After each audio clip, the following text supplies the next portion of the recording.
नमस्कार दोस्तों, स्वागत है आप सभी का MN GK GS पॉइंट में। दोस्तों आज के इस वीडियो में हम लेके आए हैं बीपीएससी शिक्षक भर्ती 3.0 का जो री एग्जाम होगा साथियों जून में, उसके लिए दोस्तों बिहार स्पेशल के प्रश्न को आज के इस वीडियो में हम करने वाले हैं।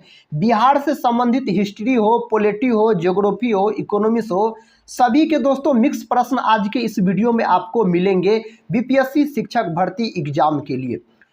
दोस्तों अगर आपका एग्जाम है, आप अगर बीपीएससी शिक्षक भर्ती एग्जाम का तैयारी कर रहे हैं तो इस वीडियो को साथियों पूरा जरूर देखिएगा। इसमें उसी प्रकार के प्रश्न मिलेंगे साथियों जो प्रश्न एग्जाम में आने की संभावना अधिक है। तो चलिए दोस्तों आज के इस वीडियो को हम शुरू करते हैं। तो पहला प्रश्न है दोस्तों, कहता बिहार केसरी के नाम से प्रसिद्ध व्यक्ति है। बिहार केसरी के नाम से जाना जाता है श्री कृष्ण सिंह को, डॉक्टर श्री कृष्ण सिंह को। दोस्तों बिहार के प्रथम मुख्यमंत्री कौन थे? तो बिहार के प्रथम मुख्यमंत्री थे श्री कृष्ण सिंह, याद रखिएगा। अगर साथियों डॉक्टर राजेंद्र प्रसाद का बात किया जाए तो इसे देश रत्न के नाम से जाना जाता है। किसे दोस्तों? तो डॉक्टर राजेंद्र प्रसाद को। यह बिहार के रहने वाले थे दोस्तों, यह भारत के प्रथम राष्ट्रपति बने थे। दोस्तों अगर सच्चिदानंद सिन्हा का बात किया जाए तो दोस्तों इसे बोला जाता है आधुनिक बिहार का निर्माता, कहा जाता है सच्चिदानंद सिन्हा को। अगला प्रश्न देखिए दोस्तों, प्रश्न कहता है जयप्रकाश नारायण को मैग्सेसे पुरस्कार से कब सम्मानित किया गया? 1963, 1962, 1964, 1965 दिया गया है। तो इन्हें दोस्तों 1965 में याद रखिएगा मैग्सेसे पुरस्कार से सम्मानित किया गया।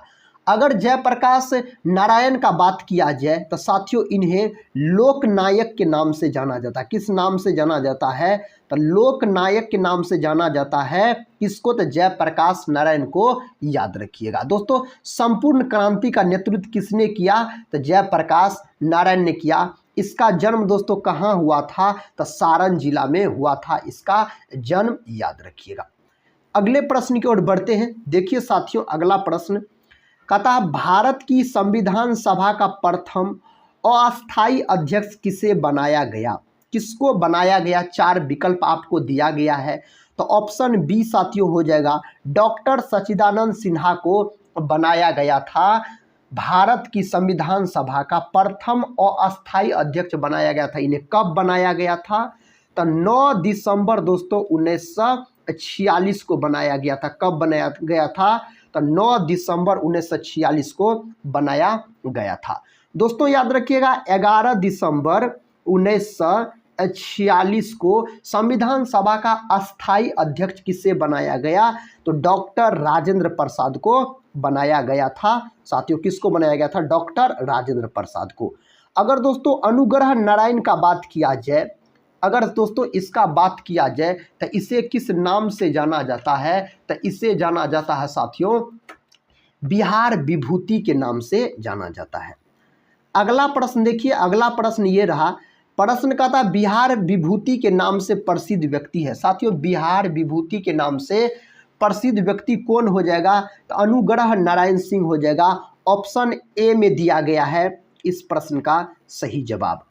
अगला प्रश्न दोस्तों देखिए बहुत महत्वपूर्ण प्रश्न है। कहता वीर कुंवर सिंह को वीर गति कब प्राप्त हुई थी? 24 अप्रैल 1858, 23 अप्रैल 1858, 26 अप्रैल 1858, 25 अप्रैल 1858। दोस्तों इस प्रश्न का सही जवाब हो जाएगा आपको ऑप्शन सी 26 अप्रैल 1858 इस प्रश्न का उत्तर हो जाएगा। वीर कुंवर सिंह दोस्तों बिहार में, याद रखिएगा 1857 के क्रांति का नेतृत्व किसने किया था बिहार से? तो वीर कुंवर सिंह ने किया था। अगले प्रश्न की ओर बढ़ते हैं। अगला प्रश्न कहता है बिहार में चूना पत्थर पाया जाता है। दोस्तों बिहार में चूना पत्थर पाया जाता है सोन घाटी के पश्चिम में, कहता कैमूर की पहाड़ियों में, उपरोक्त तो दोनों जगह, इनमें से कोई नहीं दिया गया है। साथियों इसका उत्तर हो जाएगा ऑप्शन बी के साथ कैमूर की पहाड़ियों में पाया जाता है। चूना पत्थर का दोस्तों अगर बात किया जाए तो इसका उपयोग सीमेंट उद्योग में किया जाता है। किस उद्योग में किया जाता है? सीमेंट उद्योग में चूना पत्थर का उपयोग किया जाता है। अगले प्रश्न की ओर बढ़ते हैं। अगला प्रश्न साथियों कहता है माउंट मैन के नाम से प्रसिद्ध व्यक्ति है। माउंट मैन के नाम से कौन व्यक्ति दोस्तों प्रसिद्ध है? तो उस व्यक्ति का नाम है दशरथ माझी। ऑप्शन दोस्तों सी में दिया गया है इस प्रश्न का सही जवाब, याद रखिएगा। बिहार के गहलोर में इसका जन्म हुआ था दशरथ माझी का। अगले प्रश्न की ओर बढ़ते हैं। अगला प्रश्न कहता है वर्ष 2011 की जनगणना के अनुसार बिहार के जिले का लिंगानुपात सर्वाधिक है। कौन जिले का दोस्तों लिंगानुपात सर्वाधिक है? गोपालगंज, अररिया, किशनगंज और सिवान दिया गया है। तो गोपालगंज हो जाएगा दोस्तों, ऑप्शन ए हो जाएगा। अगर साथियों बिहार में लिंगानुपात का बात करें तो 918 हो जाएगा दोस्तों। बिहार में लिंगानुपात का अगर बात करें तो 918 हो जाएगा। अगर दोस्तों बिहार में बाल लिंगानुपात का बात करें तो 900 आप याद रखिएगा, अब 35 दोस्तों। अगर दोस्तों सबसे कम लिंगानुपात वाला जिला आपसे पूछा जाए तो आप बोलिएगा मुंगेर हो जाएगा। बिहार का दोस्तों सबसे कम लिंगानुपात वाला जिला अगर पूछा जाए तो मुंगेर हो जाएगा। बिहार का सर्वाधिक वर्षा वाला जिला दोस्तों कौन है? तो किशनगंज है। कौन है? किशनगंज है, यह याद रखिएगा। अगले प्रश्न की ओर बढ़ते हैं। देखिए अगला प्रश्न कहता है वर्ष 2011 की जनगणना के अनुसार बिहार की साक्षरता दर कितनी है? कितना है दोस्तों? 4 विकल्प दिया गया है आपको, ऑप्शन डी के साथ लॉक कर दीजिए। 61.80% हो जाएगा इस प्रश्न का उत्तर। बिहार में साक्षरता दर दोस्तों अगर पूछा जाए तो पूरे भारत में सबसे कम है साक्षरता दर, लगभग में दोस्तों 61% साक्षरता दर है। पुरुष साक्षरता दर अगर पूछा जाए बिहार में तो आप बोल सकते हैं 71%। महिला साक्षरता दर अगर पूछा जाए दोस्तों तो आप बोल सकते हैं 51.5%। साथियों बुक सब में दिया रहता है, याद रखिए 53.5%। ऑप्शन के हिसाब से आप याद रखिएगा। अगला प्रश्न कहता है वर्ष 2011 की जनगणना के अनुसार बिहार में न्यूनतम साक्षरता दर वाला जिला कौन है? मधेपुरा, पूर्णिया, सीतामढ़ी और सहरसा दिया गया है। तो दोस्तों पूर्णिया हो जाएगा, आपको ऑप्शन बी याद रखिएगा। नेक्स्ट क्वेश्चन कहता है वर्ष 2011 की जनगणना के अनुसार बिहार में सर्वाधिक अनुसूचित जातक जनसंख्या प्रतिशत वाले जिले कौन सा है? गया, नवादा, कैमूर और कटिहार दोस्तों दिया गया है। इसका सही जवाब आपको गया हो जाएगा। दोस्तों अगर आपसे पूछा जाए बिहार का सबसे गर्म और ठंडा जिला कौन है, तो बिहार का सबसे गर्म और याद रखिएगा ठंडा जिला गया जिला को माना जाता है। अगर दोस्तों नवादा का बात किया जाए साथियों, ऑप्शन बी में आपको दिया गया है नवादा। तो साथियों नवादा में ककोलत जलप्रपात है। कौन है? तो ककोलत जलप्रपात है। अगला प्रश्न देखिए, कहता है बिहार में कोयला कहाँ से प्राप्त हुआ है? साथियों बिहार में कोयला कहाँ से प्राप्त हुआ है? तो यह प्राप्त हुआ है भागलपुर से। दोस्तों भागलपुर में विक्रमशिला विश्वविद्यालय है। अगर आपसे पूछा जाए विक्रमशिला विश्वविद्यालय कहाँ है, तब भागलपुर में है विक्रमशिला विश्वविद्यालय। कहता है वर्ष 2011 की जनगणना के अनुसार बिहार में न्यूनतम अनुसूचित जनजाति जनसंख्या वाले जिले कौन सी है? पश्चिमी चंपारण, शिवहर, अरवल और शेखपुरा दिया गया है। इसका सही जवाब शिवहर हो जाएगा। ऑप्शन बी साथियों लॉक कर लीजिए इस प्रश्न का सही उत्तर। अगले प्रश्न की ओर बढ़ते हैं। देखिए अगला प्रश्न कहता हसन शाह की मजार कहाँ स्थित है? साथियों शेरशाह सूरी के पिता का नाम था हसन शाह सूरी या हसन शाह भी बोल सकते हैं। तो इसका मकबरा दोस्तों रोहतास में स्थित है और इसके मकबरा को सूखा मकबरा के नाम से जाना जाता है। इस बात को भी आप याद रखिएगा। और दोस्तों शेरशाह सूरी का मकबरा कहाँ है? तो सासाराम में है। अगला प्रश्न देखिए, कहता है नेपाल की सीमा से लगे जिलों की संख्या है। नेपाल की सीमा से दोस्तों कितने जिलों की संख्या है जो लगता है नेपाल की सीमा से? साथियों इस प्रश्न का उत्तर ऑप्शन सी के साथ चला जाएगा। 7 जिला है। कितना दोस्तों? तो 7 जिला है जो नेपाल की सीमा से लगते हैं। अगर जिला का नाम याद रखिएगा तो साथियों पश्चिम चंपारण, पूर्वी चंपारण, मधुबनी, सीतामढ़ी, सुपौल, अररिया और किशनगंज याद रखिएगा। देखिए अगला प्रश्न साथियों, कहता हरिहर सुब्रमण्यम स्टेडियम कहाँ स्थित है? पटना, आरा, छपरा, गया। कहाँ स्थित है यह? तो गया में स्थित है। ऑप्शन हो जाएगा डी इस प्रश्न का सही जवाब। अगला प्रश्न देखिए दोस्तों, कहता है वर्ष 2011 की जनगणना के अनुसार, यहाँ पर साथियों जनगणना होगा, कहता है बिहार की कुल जनसंख्या कितनी है? कितना है साथियों? तो ऑप्शन ए में दिया गया है आपको इस प्रश्न का सही उत्तर। याद रखिएगा 10,40,99,452। अगले प्रश्न की ओर बढ़ते हैं। देखिए दोस्तों अगला प्रश्न कहता है बिहार में कितने प्रमंडल हैं? 8, 9, 10, 11। कितने प्रमंडल है दोस्तों? बिहार में प्रमंडलों की संख्या हो जाएगा आपको 9 हो जाएगा। अगर बिहार में अनुमंडल दोस्तों अगर आपसे पूछा जाए, जो बताइए बिहार में अनुमंडल की संख्या, तो बिहार में हो जाएगा अनुमंडल की संख्या 101 हो जाएगा। अगर दोस्तों प्रखंड की संख्या आपसे पूछा जाए तो 534 बोलिएगा। अगर दोस्तों प्रमंडल की संख्या पूछा जाए तो 9 बोलिएगा। जिला अगर पूछा जाए दोस्तों जिला, तो 38 जिला है। कितना है साथियों? तो 38 जिला है। अगला प्रश्न देखिए, कहता बिहार में किस जिले में अभ्रक पाया जाता है? नवादा, गया, जमुई। उपरोक्त सभी दिया गया है। ऑप्शन के अनुसार साथियों ऑप्शन डी हो जाएगा, उपरोक्त सभी हो जाएगा। इस प्रश्न का उत्तर बताइए। कहता बिहार के मुख्यमंत्री जिन्होंने 9 बार मुख्यमंत्री पद की शपथ ली है, उसका नाम है नीतीश कुमार। क्या है साथियों? उसका नाम है नीतीश कुमार। अगर दोस्तों भोला पासवान शास्त्री का बात किया जाए तो बिहार के प्रथम अगर दलित मुख्यमंत्री पूछा जाए कौन थे, तो भोला पासवान शास्त्री बोलिएगा। अब बिहार की प्रथम महिला मुख्यमंत्री अगर आपसे पूछा जाए तो आप बोलिएगा राबड़ी देवी। अगले प्रश्न की ओर बढ़ते हैं। देखिए साथियों अगला प्रश्न कहता बिहार में प्रथम बार राष्ट्रपति शासन किस वर्ष लगा था? कब लगा था बिहार में साथियों पूछा जा रहा है आपसे, तो बिहार में लगा था 1968 में लगा था। इस प्रश्न का उत्तर बताइए। प्रश्न कहता वर्तमान में बिहार विधान परिषद के सभापति कौन है? कौन है दोस्तों? 4 विकल्प आपको दिया गया है। देवेश चंद्र ठाकुर हो जाएगा। ऑप्शन दोस्तों ए को लॉक कर दीजिए इस प्रश्न का सही उत्तर। अगले प्रश्न की ओर बढ़ते हैं। कहता बिहार विधान सभा के 18वें अध्यक्ष कौन है? कौन है साथियों? नंद किशोर यादव है। ऑप्शन डी में दिया गया है इसका सही जवाब। अगला प्रश्न कर लेते हैं साथियों। प्रश्न कहता भारतीय संविधान के अनुसार बिहार में प्रथम आम चुनाव कब हुआ? 1951 में, 1952 में, 1953 में, 1954 में। कब हुआ था? यह हुआ था 1952 में। ऑप्शन दोस्तों बी हो जाएगा इसका सही जवाब।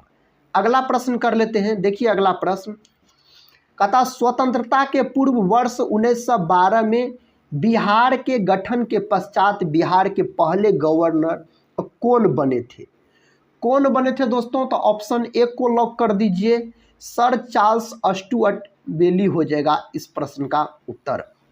नेक्स्ट क्वेश्चन का था वर्ष 2011 की जनगणना के अनुसार बिहार का सर्वाधिक जनसंख्या वाला जिला कौन है? पटना, पूर्वी चंपारण, मुजफ्फरपुर और मधुबनी दिया गया ऑप्शन में। तो पटना हो जाएगा दोस्तों, ऑप्शन ए हो जाएगा इस प्रश्न का उत्तर। अगर साथियों मुजफ्फरपुर का बात किया जाए तो यह लीची के लिए प्रसिद्ध है। मुजफ्फरपुर कौन लीची? तो शाही लीची के लिए साथियों यह फेमस है मुजफ्फरपुर।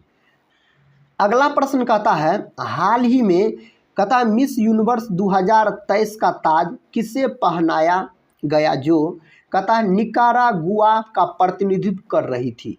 साथियों सैनिस पलासियोस को पहनाया गया। ऑप्शन ए में दिया गया है इस प्रश्न का सही जवाब।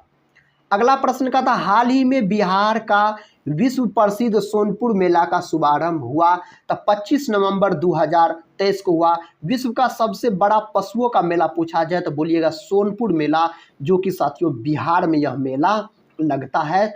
तो अभी साथियों हाल ही में इसका शुभारंभ हुआ था, तो 25 नवंबर 2023 को हुआ था। अगला प्रश्न कहता है बिहार में अमझोर पहाड़ियों में पाइराइट खनिज पाया जाता है, वह किस जिले में है? दोस्तों यह किस जिला में है? रोहतास में है। कहाँ है? रोहतास में है। अगला प्रश्न कहता है कहता बिहार में चीनी मिट्टी पाई जाती है।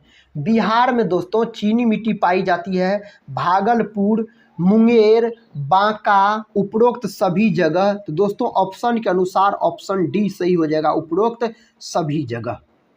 अगला प्रश्न कहता है बिहार में डोलोमाइट पाया जाता है। बिहार में दोस्तों डोलोमाइट पाया जाता है रोहतास, गया, शेखपुरा और जमुई दिया गया है। इसका उत्तर हो जाएगा रोहतास हो जाएगा दोस्तों। रोहतास में याद रखिएगा डोलोमाइट, पायराइट, चूना पत्थर दोस्तों पाया जाता है। डोलोमाइट दोस्तों याद रखिएगा किसका अयस्क होता है, तो यह मैग्नीशियम का अयस्क होता है। किसका अयस्क? मैग्नीशियम का अयस्क होता है। अगले प्रश्न की ओर बढ़ते हैं। कहता है बिहार के किस जिले में चूना पत्थर पाया जाता है। दोस्तों बिहार के किस जिले में चूना पत्थर पाया जाता है? मुंगेर, रोहतास, कैमूर, उपरोक्त सभी जगह। दोस्तों इसका सही उत्तर ऑप्शन डी हो जाएगा, उपरोक्त सभी जगह ऑप्शन के अनुसार चला जाएगा। अगला प्रश्न देखिए साथियों, कहता है बिहार के रोहतास जिला में कौन सा खनिज नहीं पाया जाता है। तो बिहार के रोहतास जिला में दोस्तों कौन सा खनिज कहता है नहीं पाया जाता है? इसका उत्तर हो जाएगा बॉक्साइट नहीं पाया जाता है। ऑप्शन हो जाएगा आपको बी इस प्रश्न का सही जवाब। तो बॉक्साइट दोस्तों कहाँ पाया जाता है? तो बॉक्साइट पाया जाता है यह मुंगेर में। कहाँ दोस्तों? तो यह पाया जाता है, याद रखिएगा मुंगेर में पाया जाता है बॉक्साइट। और बॉक्साइट दोस्तों यह एल्यूमिनियम का अयस्क होता है। किसका? एल्यूमिनियम का प्रमुख अयस्क होता है बॉक्साइट का, अगर बात किया जाए तो। कहता बिहार में मैग्नेटाइट पाया जाता है। बिहार में दोस्तों मैग्नेटाइट पाया जाता है। जमुई, गया, उपरोक्त दोनों बिहार में नहीं पाया जाता है। तो इस प्रश्न का उत्तर ऑप्शन सी हो जाएगा विकल्प के अनुसार। बिहार में मैग्नेटाइट जमुई और गया दोनों जगह हो जाएगा। मैग्नेटाइट का अगर दोस्तों बात किया जाए तो यह लोहा का अयस्क होता है। किसका अयस्क होता है? लोहा का अयस्क होता है मैग्नेटाइट। अगले प्रश्न की ओर बढ़ते हैं। देखिए अगला प्रश्न कहता है स्लेट एंड कहता है फिलाइट बिहार के किस जिले में पाया जाता है? मुंगेर, गया, जमुई और नालंदा दिया गया है। तो दोस्तों यह मुंगेर में पाया जाता है। ऑप्शन हो जाएगा ए इस प्रश्न का सही जवाब। नेक्स्ट क्वेश्चन दोस्तों कहता है बिहार के किस जिले में गेलना पाया जाता है? साथियों यह जो है गेलना का बात हो रहा है, यह दोस्तों सीसा का अयस्क होता है। किसका अयस्क होता है? यह सीसा का प्रमुख अयस्क है। यह पाया जाता है बांका में। कहाँ साथियों? तो बांका में पाया जाता है। अगला प्रश्न कहता है बिहार में सोना के सुरक्षित भंडार है।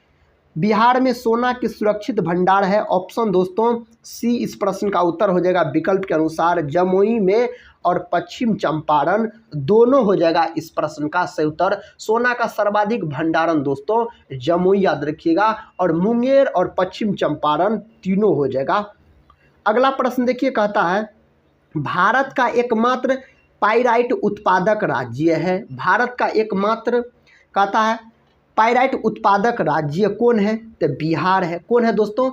बिहार है। पूरे देश का 95% याद रखिएगा साथियों पाइराइट बिहार से प्राप्त होता है। बिहार का एकमात्र जिला है, वह जिला का नाम है रोहतास। कौन जिला साथियों? तो रोहतास याद रखिएगा। अगले प्रश्न की ओर बढ़ते हैं। देखिए दोस्तों अगला प्रश्न कहता पटना युवक संघ की स्थापना हुई थी 1917 में, 1929 में, 1927 में, 1930 में। कब हुआ था इसका स्थापना? 1929 में हुआ था। ऑप्शन बी में दिया गया है इस प्रश्न का सही जवाब। नेक्स्ट क्वेश्चन देखिए दोस्तों कहता है बिहार के किसानों ने किस आंदोलन में चौकीदारी कर देने से इनकार कर दिया था? वह कौन आंदोलन था? तो सविनय अवज्ञा आंदोलन था। सविनय अवज्ञा आंदोलन दोस्तों यह आंदोलन कब शुरू हुआ था? तो यह आंदोलन शुरू हुआ था 6 अप्रैल याद रखिएगा। कब दोस्तों? 6 अप्रैल 1930 में यह आंदोलन शुरू हुआ था। अगर चंपारण सत्याग्रह का बात किया जाए तो साथियों यह 1917 में शुरू हुआ था चंपारण सत्याग्रह। असहयोग आंदोलन का बात किया जाए तो यह 1 अगस्त 1920 में दोस्तों शुरू हुआ था। अगर स्वदेशी आंदोलन का दोस्तों बात किया जाए तो यह 1905 में शुरू हुआ था। कब 1905 में शुरू हुआ था? बंगाल विभाजन के कारण यह शुरू हुआ था। अगला प्रश्न देखिए साथियों, इस प्रश्न का उत्तर क्या होगा? कहता बाबा ठाकुर दास ने कहता पटना में किस सोसाइटी की स्थापना की थी? रामकृष्ण मिशन सोसाइटी की स्थापना साथियों की थी। रामकृष्ण मिशन की स्थापना साथियों स्वामी विवेकानंद ने की थी। अगला प्रश्न कर लेते हैं। अगला प्रश्न कहता है चंपारण आंदोलन मुख्यतः किसके विरोध में था? चंपारण आंदोलन किसके विरोध में था? नकदी फसल के विरोध में था। ऑप्शन हो जाएगा बी इस प्रश्न का सही जवाब। बोध गया में किसे ज्ञान प्राप्ति हुआ था? बोध गया में दोस्तों किसे ज्ञान की प्राप्ति हुआ था? किसको हुआ था? तो हुआ था गौतम बुद्ध को। ऑप्शन हो जाएगा दोस्तों डी इस प्रश्न का उत्तर। अगर दोस्तों पार्श्वनाथ स्वामी का बात किया जाए इसका तो यह जैन धर्म के 23वें तीर्थकर थे पार्श्वनाथ। अगले प्रश्न की ओर बढ़ते हैं। देखिए अगला प्रश्न कहता 1913 ईस्वी में पटना में कहता अनुशीलन समिति की एक शाखा की स्थापना किसने की थी? किसके द्वारा दोस्तों इसका स्थापना किया गया था? तो सचिंद्रनाथ सान्याल के द्वारा किया गया था। तो ऑप्शन हो जाएगा सी इसका सही जवाब। अगले प्रश्न की ओर बढ़ते हैं। देखिए अगला प्रश्न कहता बिहार छात्र सम्मेलन का 16वां अधिवेशन कहाँ हुआ था? इसका दोस्तों 16वां अधिवेशन कहता है तो कहाँ हुआ था? इस प्रश्न का सही जवाब किस विकल्प के साथ चला जाएगा? तो विकल्प ए के साथ चला जाएगा। हजारीबाग दोस्तों इस प्रश्न का उत्तर हो जाएगा। बिहारी छात्र सम्मेलन दोस्तों याद रखिएगा यह हुआ था वर्ष 1921 में हुआ था। कब साथियों? वर्ष 1921 में हुआ था। नेक्स्ट क्वेश्चन कहता है बिहार के चिरांद नामक पुरा स्थल की प्राचीनतम संस्कृति है? नव पाषाणिक संस्कृति हो जाएगा। ऑप्शन हो जाएगा सी इस प्रश्न का उत्तर। अगला प्रश्न देखिए कहता ईस्वी 1917 के चंपारण सत्याग्रह से कौन संबंधित नहीं है? इनमें से दोस्तों कौन संबंधित नहीं है? राम मनोहर लोहिया संबंधित नहीं है। नेक्स्ट क्वेश्चन की ओर बढ़ते हैं। नेक्स्ट क्वेश्चन कहता है साथियों 1857 ईस्वी के विद्रोह के एक नेता कुंवर सिंह किस स्थान से संबंधित थे? कौन स्थान से? तो जगदीशपुर से संबंधित थे। कहाँ से? जगदीशपुर से यह संबंधित थे। अगला क्वेश्चन देखिए। क्वेश्चन कहता है वर्ष 1632 में बिहार के पटना शहर में कौन सी कंपनी ने अपनी फैक्ट्री स्थापित की? साथियों 1632 का बात हो रहा है तो हो जाएगा आपको इस प्रश्न का सही जवाब डच ईस्ट इंडिया कंपनी हो जाएगा। ऑप्शन दोस्तों बी इस प्रश्न का उत्तर चला जाएगा। किस विकल्प के साथ? तो विकल्प डी के साथ। अगर दोस्तों बात किया जाए बिहार में तो सबसे पहले पुर्तगाली आया था 17वीं शताब्दी में। डच दोस्तों 1632 में आया था डच साथियों। इसके बाद ब्रिटिश आया था। ब्रिटिश साथियों कब आया था? तो 1651 में आया था ब्रिटिश याद रखिएगा। इसके बाद दोस्तों फ्रांसीसी आया था 1734 में आया था। और डेनिश आया था साथियों 1774 में आया था। तो यह क्रम है। अगले प्रश्न की ओर बढ़ते हैं। अगला प्रश्न कहता है अशोक के प्रस्तर अभिलेख डैश के प्रतीक थे? किसके प्रतीक थे? प्रशासन के प्रतीक थे। ऑप्शन सी हो जाएगा इस प्रश्न का उत्तर। अगला प्रश्न कहता है प्रथम बौद्ध संगीति के अध्यक्ष कौन थे? प्रथम बौद्ध संगीति के अध्यक्ष कौन थे? महाकश्यप हो जाएगा। ऑप्शन हो जाएगा बी इस प्रश्न का उत्तर। दोस्तों प्रथम बौद्ध संगीति किसके समय हुआ था? यह हुआ था अजात शत्रु के समय। किसके समय? अजात शत्रु के समय साथियों यह हुआ था। तो ऑप्शन याद रखिएगा बी इसका उत्तर। नेक्स्ट क्वेश्चन का था गांधी जी को चंपारण आने का आमंत्रण किसने दिया था? गांधी जी को चंपारण आने का निमंत्रण किसने दिया था साथियों? आमंत्रण राजकुमार शुक्ल के द्वारा दिया गया था। तो ऑप्शन ए में दिया गया है इस प्रश्न का सही जवाब। अगला प्रश्न कर लेते हैं। देखिए अगला प्रश्न कहता कुंवर सिंह जगदीशपुर में कब प्रविष्ट हुए? 22 अप्रैल 1858 ईस्वी, 23 अप्रैल 1858, 20 अप्रैल 1858, 25 अप्रैल 1858। इसका सही जवाब किस विकल्प के साथ चला जाएगा? बताइए दोस्तों, इस प्रश्न का सही उत्तर क्या हो जाएगा? तो इस प्रश्न का सही उत्तर ऑप्शन ए के साथ चला जाएगा, 22 अप्रैल 1858 हो जाएगा। नेक्स्ट क्वेश्चन देखिए, कहता है बिहार की स्थापना कब हुई? बिहार का स्थापना हुआ 1912 में। कब हुआ दोस्तों? 1912 में हुआ था। बिहार का स्थापना याद रखिएगा 22 मार्च 1912 को हुआ। तो बिहार स्थापना दिवस मनाया जाता है 22 मार्च को। और दोस्तों जल दिवस अगर आपसे पूछा जाए, जल दिवस भी कब मनाया जाता है? तब 22 मार्च के दिन मनाया जाता है जल दिवस के रूप में। नेक्स्ट क्वेश्चन दोस्तों देखिए, कहता है शेरशाह का मकबरा कहाँ स्थित है? शेरशाह का मकबरा स्थित है सासाराम में। कहाँ दोस्तों? सासाराम में। और इसका मकबरा याद रखिएगा साथियों, इसका मकबरा लाल बलुआ पत्थर से बना है। किससे? लाल बलुआ पत्थर से बना हुआ है। इसके मकबरा को डिजाइन किसने किया? मीर मोहम्मद के द्वारा डिजाइन किया गया। दोस्तों शेरशाह सूरी का बचपन का नाम पूछा जाता है तो आप बोलिएगा इसका बचपन का नाम अब फरीद खां। क्या दोस्तों? तो फरीद खां इसका बचपन का नाम हो जाएगा। दोस्तों आज के इस वीडियो में हम महत्वपूर्ण 55 क्वेश्चन को डिस्कस किए जो बिहार स्पेशल थे और सभी विषय का साथियों मिक्स थे, जो साथियों याद रखिएगा बीपीएससी शिक्षक भर्ती 3.0 एग्जाम के लिए काफ़ी इम्पोर्टेंट है। तो साथियों आज के इस वीडियो को यहीं पर समाप्त करते हैं और मिलते हैं हम नेक्स्ट वीडियो में। तब तक के लिए जय हिंद, जय भारत।